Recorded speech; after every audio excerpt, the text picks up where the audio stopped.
I'm lying on my deathbed, thinking back on my life and things I could have changed. But now it's too late. I was given opportunities to redeem myself, but I did the opposite. I never believed in God until my late age when I realized that life is not as meaningless and random as what I considered it to be for most of my life. Soren Kierkegaard famously said, "Life can only be understood backwards, but it must be lived forward." Now I completely understand the meaning of this quote. I definitely have regrets thinking back on my life and what I could have done differently and had the power to change but didn't. Now that I think about it, they were not random occurrences, but rather more tests to see how I would react. But I chose the opposite because of fear and did the wrong thing instead of doing what was right. We all make mistakes, but we learn from them. And repeated mistakes are no longer mistakes, but choices. I could have redeemed myself, but didn't. I'll describe some of the events in my life that I could have reacted differently than how I initially did.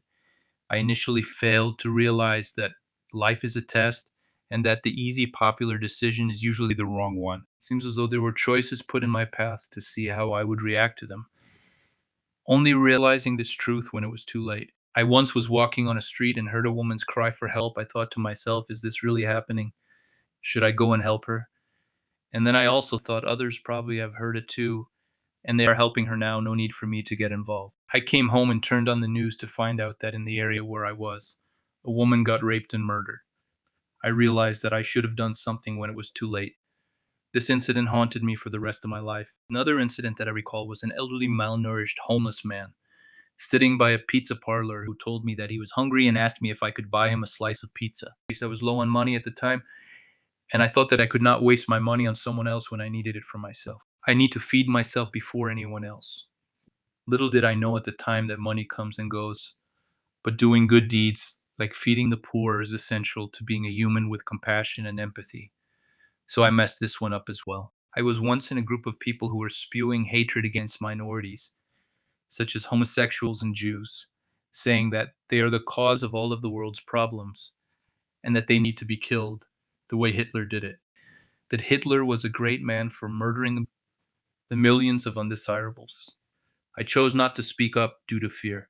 You don't need to be gay or Jewish to speak against hatred of minorities.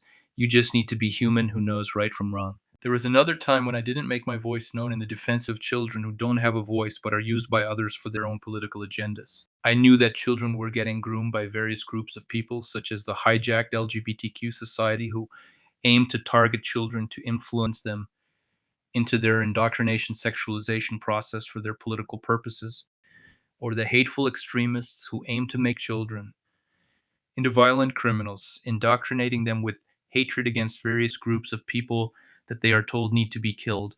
But I didn't speak up due to fear and not to go against the status quo instead of doing what's right. I could have said something, but chose to stay quiet out of fear of backlash and criticism of what was accepted during that time. Another time in my life, my friend in the same field as me gained a great accomplishment. He invited me over for dinner to celebrate, but I felt bitter that he was more successful at something than me. Filled with envy, I came up with a reason to decline, instead of genuinely feeling happy for his hard work to accomplish what he did. I now know that this was wrong of me to act this way. This and many others I didn't realize were tests in my life to see how I would handle them. Now that I'm on my deathbed, I know that I'll have to answer before God for the choices that I've made in this life. I was given various chances to do the right thing and redeem myself, but chose an easier route. Now that my time is up, I realize life being an experience and a lesson is also a test. What people may get away with in this life, they answer for everything during their divine judgment. There's no way back, nothing I can do for the choices that I've made, and no way to escape what's coming for me now. I hope that God won't judge me too harshly.